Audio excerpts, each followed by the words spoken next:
சுண்டங்காய் அல்லது சுண்டங்கத்தரிக்காய் என அழைக்கப்படுகின்ற உள்ளூர் மரக்கறியான இது கத்தரி தாவரத்து குடும்பத்தைச் சேர்ந்ததாக இருந்தாலும் இதன் சிறப்பான குணவியல்புகளால் ஏனைய கத்தரி இனங்களில் இருந்து வேறுபடுகிறது. வறநில பகுதிகளின் அனைத்து இடங்களிலும் தாமாகவே வளரக்கூடியது. முட்கள் கொண்டு பலமுறை கிளைத்த தண்டையுடைய ஒரு புதர் செடி 2 தொடக்கம் 4 மீட்டர் வரை வளரக்கூடியது. அதிக எண்ணிக்கையான கொத்து கொத்தாக பூக்கும் மலர்கள் மூலமாக சதைப்பிடிப்பான அதிக விதைகளை கொண்ட காய்களை உற்பத்தி செய்யுது.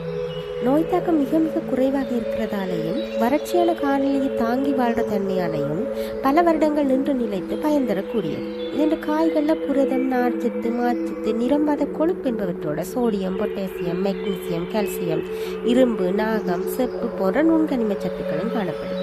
முற்றாத இளங்காய்களில் உடனடியாகவோ அல்லது வெத்தலாக்கியோ சமைத்து தினசரி உணவோடு உள்ளெடுத்துக் கொள்ளலாம்.